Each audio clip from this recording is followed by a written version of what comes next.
Que momento sem igual, cresce na fé e no saber. Vem com a família pra IBD. Vem com a família pra EBD. Vem pra EBD. Olá, meus irmãos. Voltamos para dar sequência ao estudo que estamos fazendo sobre missões.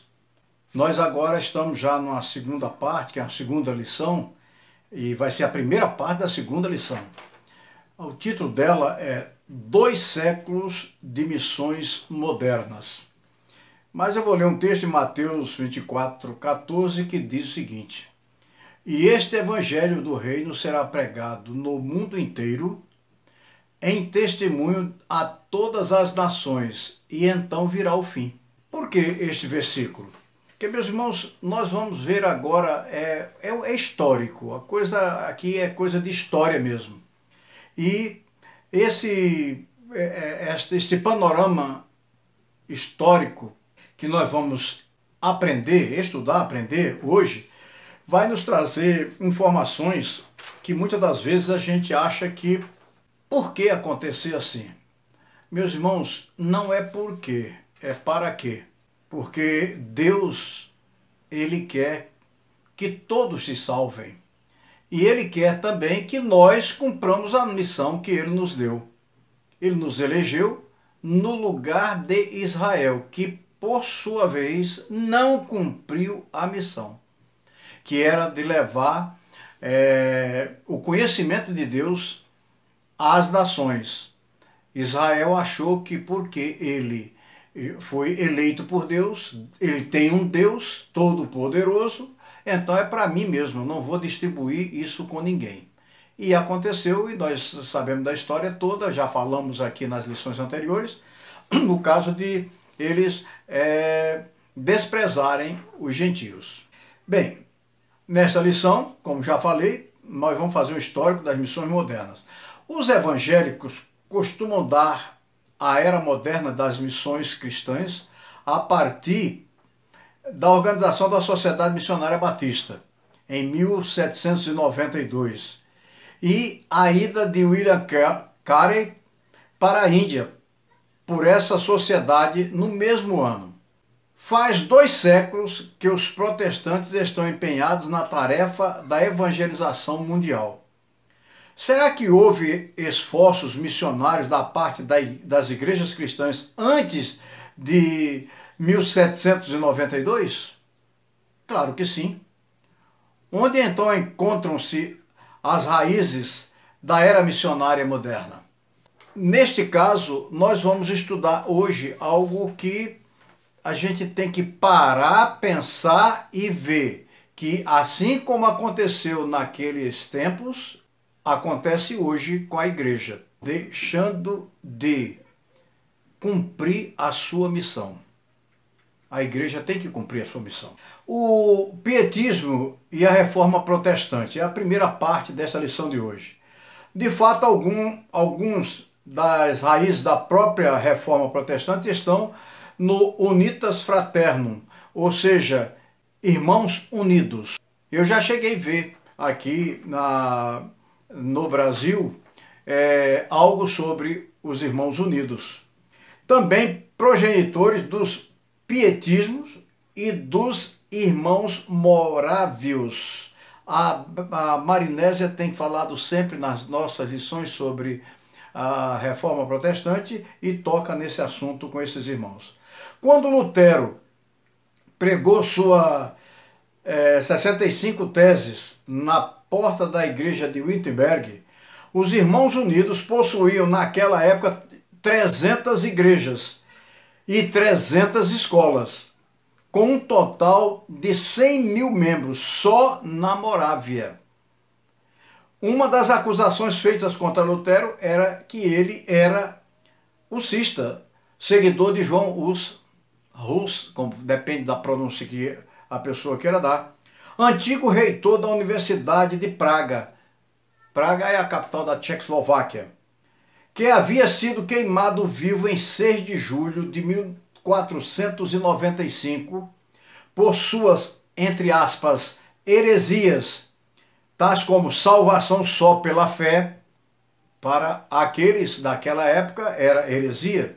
A diferença principal entre Lutero e Hus era que Lutero era alemão e contava com o apoio político dos príncipes alemães, que viam na reforma uma oportunidade de livrar-se do domínio político latino, enquanto Hus, como tcheco, não contava com o apoio político de príncipe algum. Ele era pela palavra. Mas esta primeira parte que nós estamos colocando aqui vai nos mostrar que alguns buscaram refazer seu jeito de vida e vida cristã também por conta da reforma. Só que a reforma foi entendida pelos políticos que era a forma, não era nem reforma, para eles era a forma de sair de algo que eles não estavam gostando politicamente. Então se apegaram naquilo e inclusive Lutero foi inclusive sequestrado para ficar dentro de um castelo para que ninguém o pegasse e matasse. Acontece, meus irmãos, que tudo na história da humanidade a mão de Deus está presente, porque a mensagem tem que ir para todas as nações e Deus usa o próprio homem com sua inteligência para fazer a sua obra, querendo uma coisa, mas acaba que está fazendo exatamente aquilo que Deus quer, que é a propagação da palavra. A reforma protestante e o colonialismo. Apesar de todo o seu empenho evangelístico por quase 200 anos depois da reforma, as igrejas protestantes não fizeram quase nada quanto à tarefa missionária. Enquanto isso, a Igreja Católica Romana, através das suas ordens missionárias, os jesuítas, os franciscanos, os dominicanos, procurou estender as fronteiras da fé cristã. Vários motivos são alegados por falta da visão missionária protestante. Entre eles, nós vamos começar agora a discutir. Meus irmãos, a reforma protestante ela não foi para frente porque ela, quer dizer, não foi para frente. A parte missionária dela não foi despertada porque ela ficou também naquela de que ela teria que fazer, se solidificar dentro da igreja que já estava organizada, no caso, os luteranos, né? Porque a briga grande entre o catolicismo e o povo cristão, no caso na Alemanha, a igreja luterana. E algumas coisas forçaram a eles tentarem firmar e fazer até uma tese, uma teologia para prosseguir a vida da igreja. Nós vamos ver aqui que o seguinte, a igreja católica, através das suas ordens missionárias, ele foi levando a mensagem cristã para o mundo. Vejamos que os dois países no mundo que dominavam tudo e tinha uma marinha já estabelecida era a Espanha e Portugal. Eram os donos. Tanto que o mundo praticamente começou, o mundo novo praticamente começou dividido, porque era uma parte que era portuguesa, outra parte que era espanhola. Haja vista o que aconteceu aqui no Brasil. Nós temos hoje praticamente o dobro do que era português. Aí veio o Tratado das Tordesilhas, onde sempre por eles serem ligados ao Vaticano, tanto Espanha quanto Portugal, fizeram um tratado e aquela parte do Brasil que foi para o oeste ficou com os portugueses. Mas depois daquela outra parte, então era tudo espanhol, tanto que na América do Sul, única nação que fala é o Brasil. As demais hablam, porque eles hablam em espanhol. Eles não falam nada em português. Alguma coisa até se parece. Então, o único que fala na América do Sul é o Brasil. É uma coisa apenas para que a gente veja, pode ser até engraçado o que eu estou dizendo, mas é a realidade da vida. E eles trouxeram os jesuítas e foram trazendo para o Brasil, e acontece que na história do Brasil ela foi escrita de acordo com o poder de então, e dizendo inclusive que lá de Portugal vieram, Cabral quando veio, trouxe e foi prisioneiros degradados, quando não foi nada disso. Quem veio naquela frota ali como preso em Portugal para ser jogado para as cobras aqui no Brasil, eram judeus, e que ajudaram a esta terra se erguer, porque aqui eles tiveram a liberdade de fazer, agora vocês se virem por aí. Por que o nome pau-brasil? Porque foi descoberto que o pau-brasil é de grande utilidade e foi vendido por Portugal, mas é porque aqueles presos vieram para cá. Mas é Deus, meus irmãos, agindo na história. Vamos agora passar a dividir agora os fatos como aconteceram. Em primeiro lugar, os reformadores, erroneamente, acreditavam que o mandato missionário em Mateus se restringia e fora cumprido na era apostólica. Quer dizer, aquele texto que eu li era só para o colégio apostólico, não, foi para a igreja. E a igreja, meus irmãos, é o novo povo, que são aqueles que foram eleitos por Cristo como a igreja para se formar com os gentios, salvando todo mundo. Vamos à frente para a gente entender.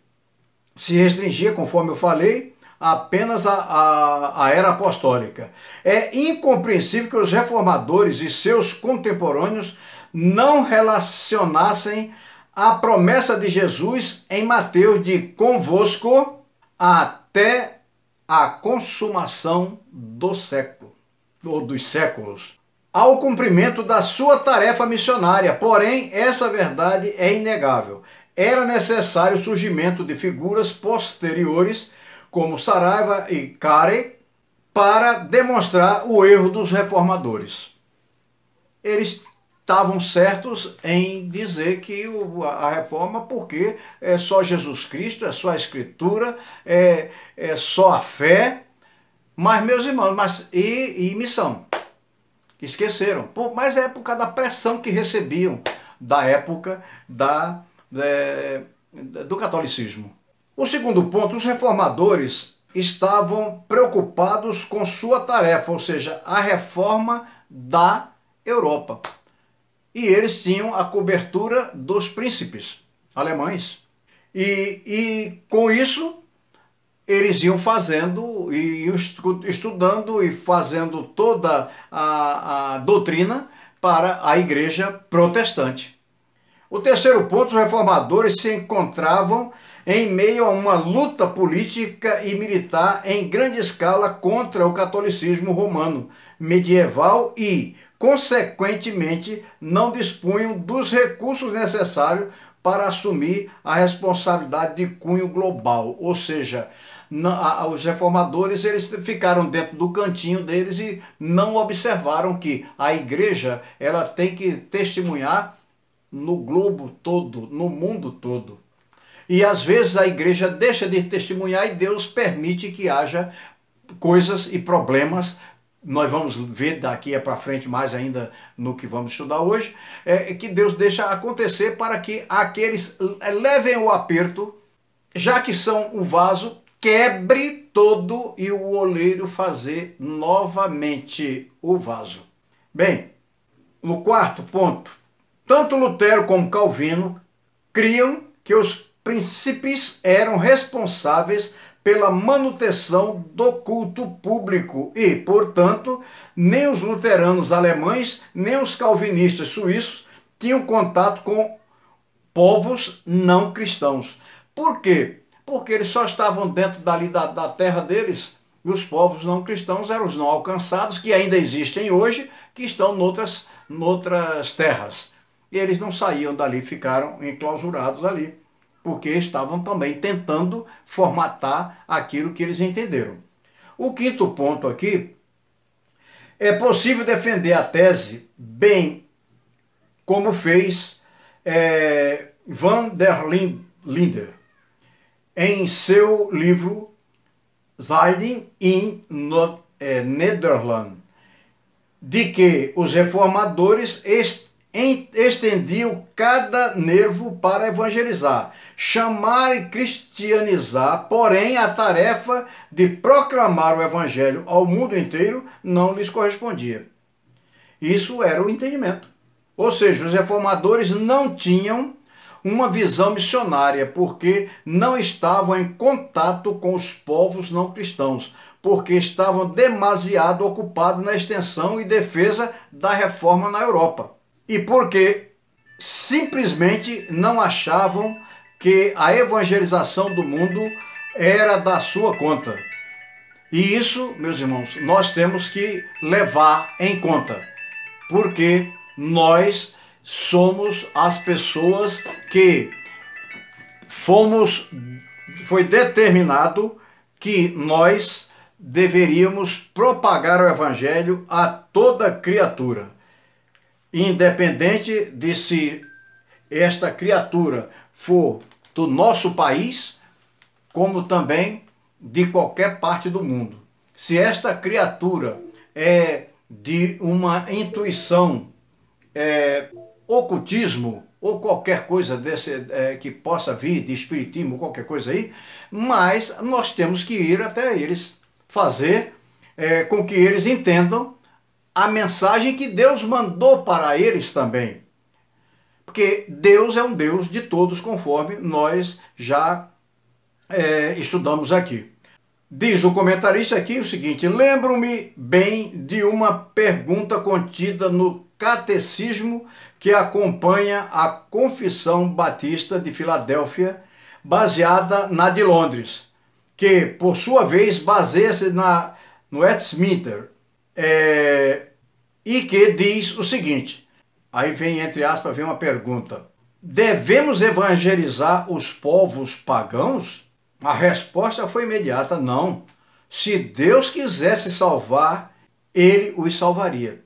Sob a ótica de um missionário batista moderno hoje, e depois de a gente aprender que a nossa missão é de evangelizar, isso seria uma declaração mais do que assustadora e sem nexo, porque basta ler o texto que eu li no começo. Temos que colocar tudo isso na devida perspectiva da história. O fato é que as igrejas protestantes viviam acuadas e ameaçadas pelas forças católicas romanas.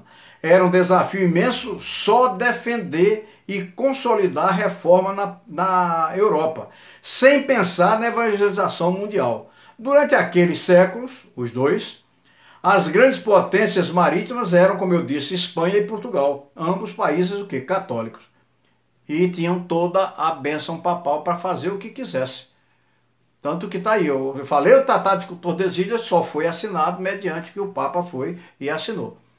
O canal de Beagle aqui entre Argentina e Chile foi uma guerra constante e uma intriga grande entre Chile e Argentina até bem pouco tempo. Aí o Papa, quando veio, foi lá na Argentina e tal, depois lá fizeram um acordo e foi assinado por ele. E depois que foi assinado por ali, acabou, é a Escritura. Aquela é a Escritura. Bem, vamos aqui o seguinte: portanto, como nem poderiam evangelizar o mundo, mesmo que quisessem, os protestantes desenvolveram uma teologia que justificava a sua importância. A visão missionária das igrejas protestantes só mudou quando a situação política mundial mudou e os países colonialistas, tal como haviam sido os países católicos de outrora, porque a turma saiu para evangelizar e também, por sua vez, eram patrocinados por por igrejas grandes, empresários também, e passaram a tomar conta de coisas que eram dos outros. E fazia colônia mesmo, era colonial. O pietismo e o nascimento das missões modernas é o outro ponto da lição. Mesmo assim, os pietistas, com suas raízes nos Irmãos Unidos e os morávios, foram os primeiros a enviar missionários protestantes para o mundo ainda não alcançado. Os pietistas, a esta altura, ao contrário de formarem sua própria igreja, constituíam-se num movimento dentro das igrejas luteranas estatais. Criam na formação de pequenas igrejas dentro da igreja. Duas pessoas importantes vinculadas a este movimento são o Philip Jacob Spener, autor dos Desejos Piedosos, que é a Pia Desidéria, e fundador da Universidade de Halle, e Augusto Hermann, seguidor dele. Nós vamos dar uma paradinha aqui para dar uma palavrinha sobre o que nós falamos agora há pouco. Estes Irmãos Unidos, eles, ao invés de formarem, como foi dito aqui, igrejas deles próprios, eles passaram a fazer o seguinte: ficar dentro da própria igreja alemã e formar grupo.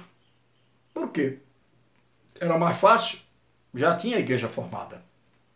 Aqui no Brasil tem uma grande denominação que, ao vir para o Brasil, ela não veio para organizar o trabalho no Brasil. Ela veio e os que vieram se colocaram dentro da igreja lá em Belém do Pará e eles conheciam o pastor da igreja e então se filiaram lá e depois formaram um grupo lá, e desse grupo lá tiveram que sair e formaram a igreja deles. A história desta igreja não conta este fato. Não estou aqui jogando pedra, eu estou dizendo que isso aconteceu, e aconteceu porque foi a permissão de Deus e foi Deus movimentando. Porque aí eles, quando saíram, então saíram para proclamar o evangelho e fazer novas igrejas. Em qualquer lugar, um buraquinho qualquer que tiver, ali ele forma uma igreja e vai pregando o evangelho. Bom seria se todos os evangélicos, todos os protestantes, de um modo geral, fizessem o mesmo. Vamos mais à frente. O conde von Zinzendorf, isso aqui é uma palavra em alemão, que havia estudado por 6 anos na Universidade de Halle, sob a orientação de Frank, os acolheu prontamente. Fundaram uma comunidade chamada Hermod. Este se tornou o líder do movimento em 1731. A comunidade enviou seus primeiros missionários. Em termos de currículo, esses Zinzendorf os enviava com a Bíblia, a catequese e o inário. Era a única coisa que eles tinham para apresentar aonde fosse. A Bíblia, uma cartilha de ensinamento de como discipular, o nome catequese aqui é discipular as pessoas, e o inário, para que fosse cantado, porque é no cântico que a mensagem é gravada com mais facilidade. Bem, vamos mais em frente. Eram enviados grupos, ou seja, equipes, e trabalhavam como fazedores de tenda, criando suas próprias comunidades cristãs no estrangeiro. Meus irmãos, isso é que nós temos uma ideia de missionário, é aquele que é mandado por uma igreja, sustentado por uma igreja, sustentado por uma família, sustentado por uma empresa, para ir lá para dentro, não sei de onde, para poder começar um trabalho e tal. Não, meus irmãos. Nós ou somos missionais ou não seremos missionários. Porque missionário é você onde você estiver. Você tem a missão que Deus deu. Então o missionário, ele pode ir como um profissional, um indivíduo de equipamento eletrônico e tal, num país aí fora está precisando de gente desse jeito.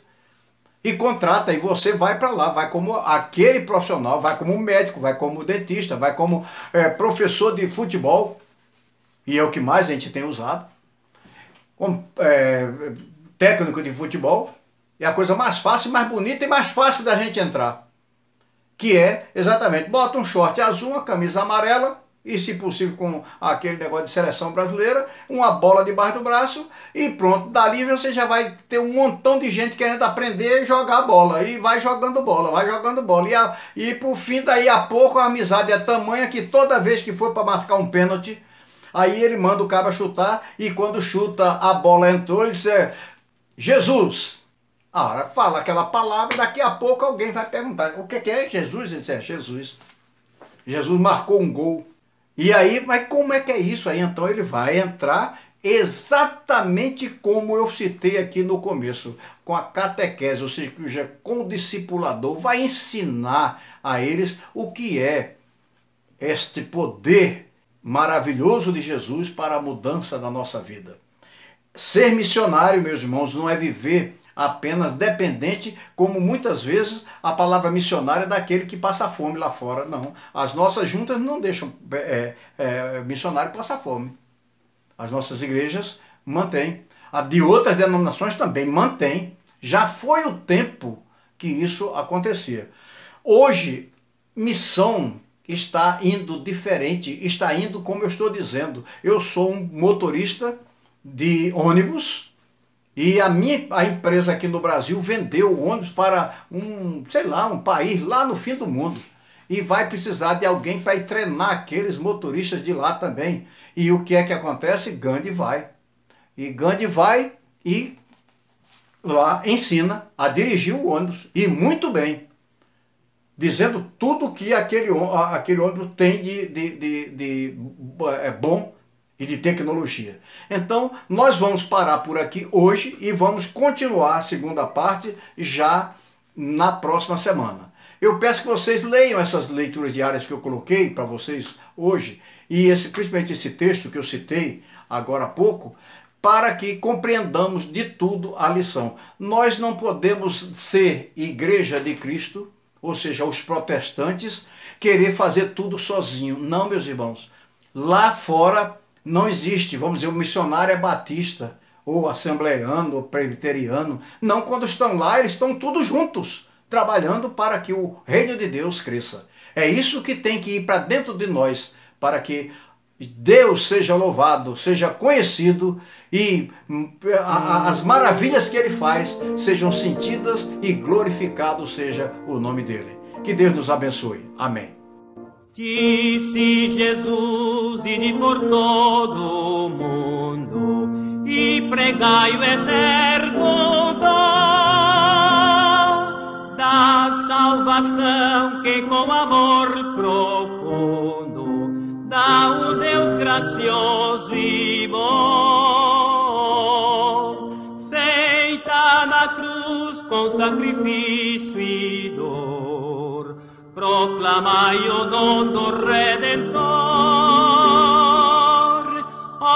conquistai almas perdidas, buscai o pecador enfermo quase moribundo.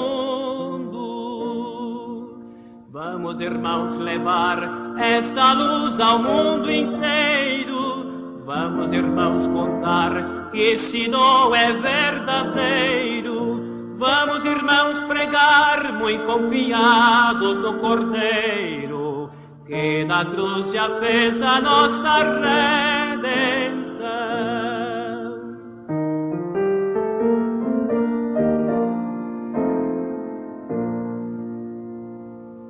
Firmes levemos a mensagem santa do Evangelho de Jesus.